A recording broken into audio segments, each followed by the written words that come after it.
natin itong video ngayon guys ni dilim naman ang itsura ko, hindi ko makita. Ayan, lapit natin mukha natin, hindi natin makita.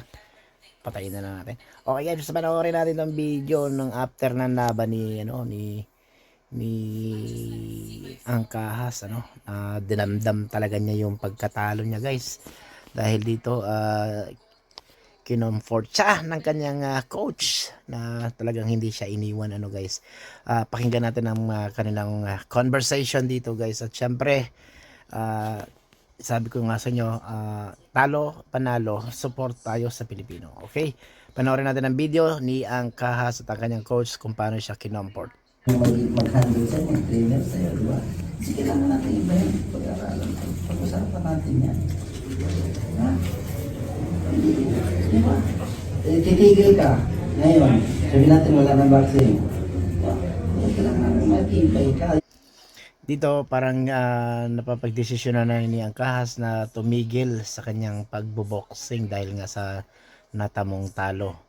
Pero sabi ng kanyang coach, kung ano mapagdesisyonan niya, suportahan siya ng kanyang coach. So ngayon, focus lang daw muna sa pamilya kasi nga magiging 5 na yung anak ni Angkahas. So gusto niyang mag-focus muna ito sa kanyang pamilya bago isipin yung mga talo at yung mga susunod na hakbang. Kaya ayaw ko kitang iwanan kasi nakikita ko nung natalo ka kay Martinez, nagiinom ka, nag-iiba yung kami niya. Di ba? Kailangan matapang, kailangan. Diba? Ako, gusto ko bang lumayo? Ako gusto ko bang ayaw kong iwanan ka eh.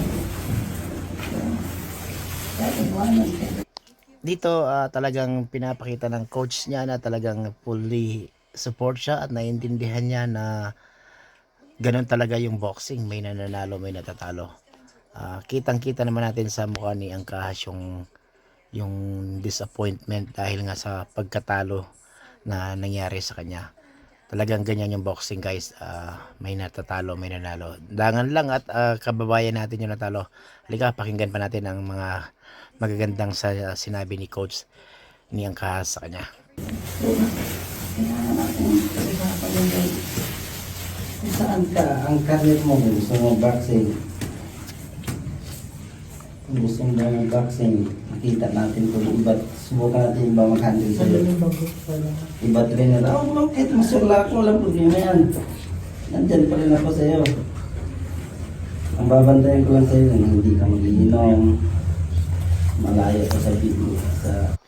Dito sinasabi ni coach Joven sa kanya na wag siyang mag-iinom or wag niyang pababayaan yung sarili niya at wag siyang papasok sa mga bisyo dahil nga sa malay natin yung depression dahil sa pagkatalo napakaganda ng mga binitawan niya salita doon guys, talagang tagos hanggang puso yon. So kung talagang mararamdaman mo yung sinseridad talaga dun sa sinasabi ni coach Joven sa kanya.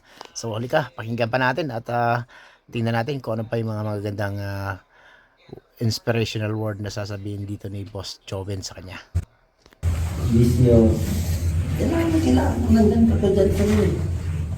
Pero yung pagdating sa nakikita ko, iba eh. Iba na yung nangyari eh, di ba? Kailangan natin ng iba. Kung ano natin, sino pa.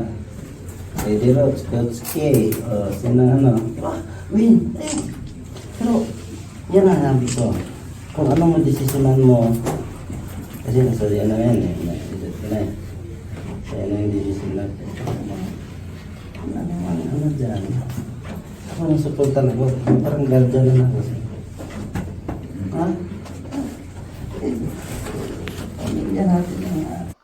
At ayun na nga, naintindihan naman ni Angkahas na talagang may talo, may panalo ang boxing. At dito nga, nasabi din ni Coach Joven na parang bawi na lang ito dahil sa mga nangyari noon na sunod-sunod yung kanilang pagkapanalo at sila ay nagsiselebrate noon. So, tulad nga ng dati, pag may kalaban ka sa boxing at natalo, sila yung nasa posisyon na ganito. Kaya ngayon sabi ni Coach Joven, parang umikot na yung mundo, sila naman yung ngayon ang natatalo. Natin yung Hindi yung sarili mo, ano ngayon. Di ba? Hindi yan ang dapat intindihin mo yung apat na anak mo, magiging lima na. Ha? Yes, sige ka lang. Kailangan ng taas mo. Diba? Normal ba yun? Noon, nananalo tayo, masaya tayo. Ito na yung bawi. Di ba? Marami ka rin pinaritan ng mga boksingero eh. Sila. Naramdaman din na, ngayon naramdaman din natin yung ano na, yung pinagdaanan nila. Tumigil sa pag-boxing dahil sa'yo. Di ba? Nakaya, baka tumigil ka dahil sa kanya. Pero kailangan taas noo. Tinan mo sila. Tinan mo si, sino yan? Si Jamie Conlan. Ba, taas noo siya. Doon pa sa kanila si binugbog. Pero ano siya, lumalaban siya. Kahiyan na nga yun. Dito binibigyan niya niyan salita si inspirational words si Angkahas, katulad ni Conlan na isang Irish boxer na tinalo ni, kung di ako nagkakamali, si ano ang tumalo sa kanya, si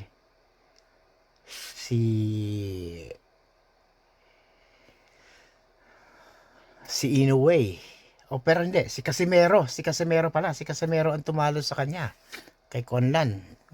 So ayun, talagang maganda yung laban din noon. So dito ano niya na dito pa mismo sa Northern Ireland na talo si Conlan noong mga time na yun, sa laban ni Casimero. So kumbaga mas malaking kahihiyan yun dahil nga naman nasa sariling bansa mo, doon ka natalo.